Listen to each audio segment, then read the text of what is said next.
The scale of the disaster was becoming clear. By all accounts, it is a ghost town. From the air, El Rodeo, Guatemala seems haunting, a mass grave of ash and rock. But residents tell us they've never seen anything so powerful. Where the volcano of fire has erupted, it is a humanitarian crisis in the making in Central America. Orange, superheated gas and rocks shot into the sky and poured down the mountain, reportedly wiping out entire villages. The ash from the eruption spewed to heights of nearly 33,000 feet above sea level and spread as far as Guatemala City, 40 miles away. Here, you truly get a sense of the overwhelming magnitude of this disaster. Rock, ash, and mud as far as the eye can see. In an instant, towns, roads, and trees completely engulfed by a searing hot, lethal cloud. Sunday's 16-hour-long eruption was the most violent in more than a century. The scale of this disaster is simply too great. The images from the eruption of Guatemala's Volcán de Fuego on Sunday seem apocalyptic. Areas once vibrant and alive, now frozen by the ash.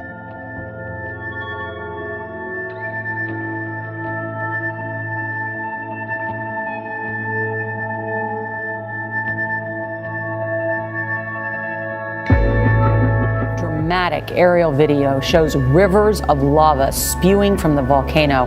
The massive flows wiped out the communities of Kapoho and Vacation Land. I've been in Hawaii pretty much my whole life, born and raised, and I've never seen an event this big. That volcano still smoking today.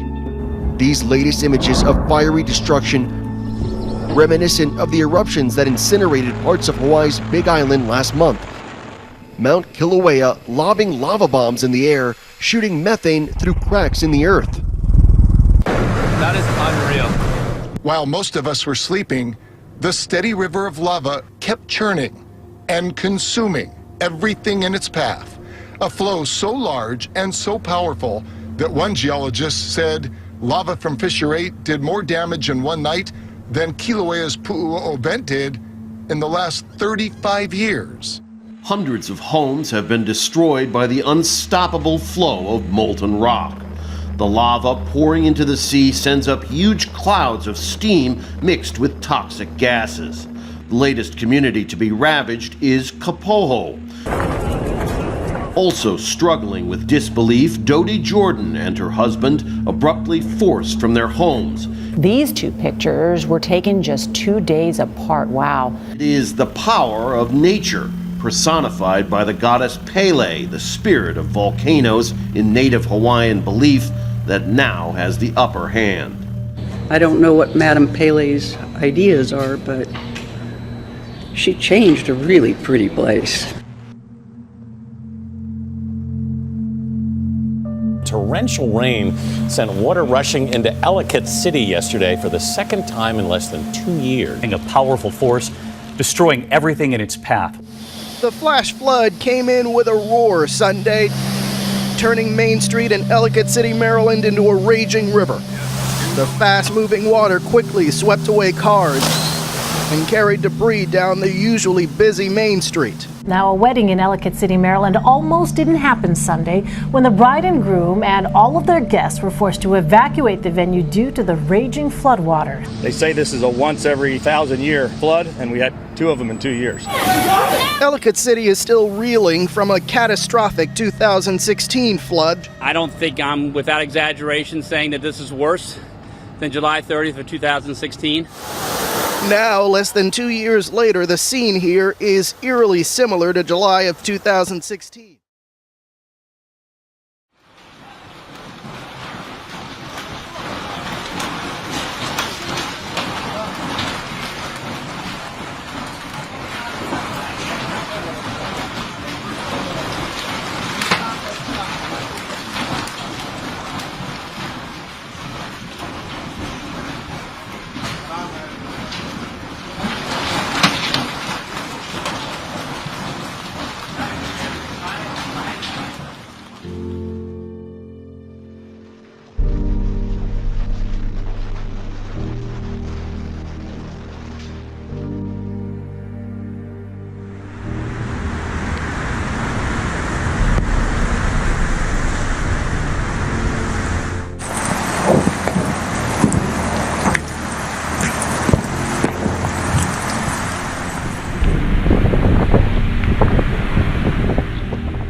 This northwestern region of France has seen record rains, 60 millimeters in 24 hours.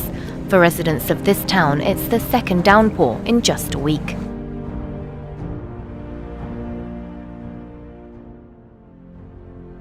In certain places in Murang'a County, nature is adjusting what has been considered normal. Some residents have lost their homes, others their farms after deep cracks formed on the ground and split their properties.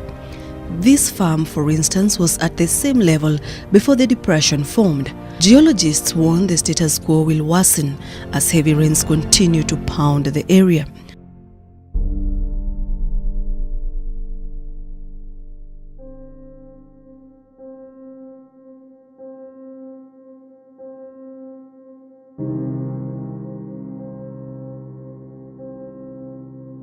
Is it a lens flare? Could it be a missile?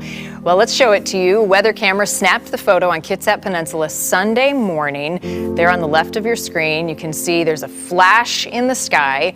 The photographer saw the photo, zoomed in on the mysterious object at the front of it. Some say it appears to be some sort of missile launched near the naval base on Whidbey Island. Well, the Navy says there is no missile capabilities on base, and the object did not come from the base. Meteor experts say it wasn't a meteor, and other organizations like NOAA say they don't know what it is either. So it remains a mystery. Eamon Fish says tonight a sinkhole in the water led to a deadly boating accident. The sinkhole opened up in the Spring River below Sadler Falls in Fulton County. Saw families trying to honor their loved one who died in a kayaking accident over the weekend. It happened when a sinkhole opened up in the Spring River.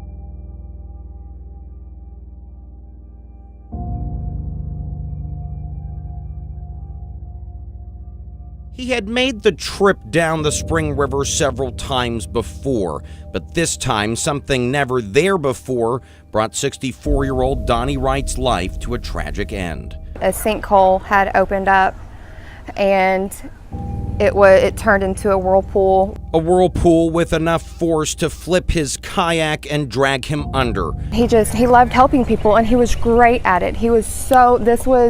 This was what God sent him here to do, and he fulfilled his mission, and God plucked him up and he took him home.